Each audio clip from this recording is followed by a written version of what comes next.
हरे कृष्णा। स्वागत है आप सभी का धर्म की यात्रा के एक और नए एपिसोड में। तो पिछले एपिसोड में हमारा सत्यनारायण व्रत कथा का पहला अध्याय समाप्त हो चुका था। सत्यनारायण भगवान की व्रत कथा का दूसरा अध्याय। सूत जी बोले, हे ऋषियों, जिसने पहले समय में इस व्रत को किया था उसका इतिहास कहता हूँ, ध्यान से सुनो। सुंदर काशीपुरी नगरी में एक अत्यंत निर्धन ब्राह्मण रहता था। भूख प्यास से परेशान होकर वह धरती पर घूमता रहता था।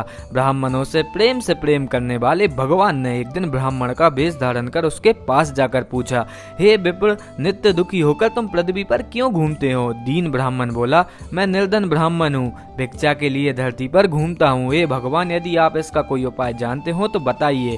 वृद्ध ब्राह्मण कहता है कि सत्यनारायण भगवान मनोवांछित फल देने वाले हैं, इसलिए तुम उनका पूजन करो। इसे करने से मनुष्य के सारे दुख दूर हो जाते हैं। वृद्ध ब्राह्मण बनकर आए सत्यनारायण भगवान उस निर्धन ब्राह्मण को व्रत का सारा विधान बताकर चले गए। ब्राह्मण मन ही मन सोचने लगा कि जिस व्रत को वृद्ध ब्राह्मण करने को कह गया है उसे वह जरूर करेगा। यह निश्चय करने के बाद उसे रात में नींद ना आई। वह सवेरे उठकर सत्यनारायण भगवान के व्रत का निश्चय कर भिक्षा के लिए चला गया। उस दिन निर्धन ब्राह्मण को भिक्षा में बहुत धन मिला, जिससे उसने बंधु बांधवों के साथ मिलकर श्री सत्यनारायण भगवान का व्रत संपन्न किया। भगवान सत्यनारायण का व्रत संपन्न करने के बाद वह निर्धन ब्राह्मण सभी दुखों से छूट गया और अनेक प्रकार की संपत्तियों से युक्त हो गया। इसके बाद क्या हुआ यह हम जानेंगे अगले एपिसोड में। चैनल को सब्सक्राइब करना ना भूलें और जुड़े रहें हमारे साथ इस धर्म की यात्रा में। और दिल से बोलें हरे कृष्णा हरे कृष्णा।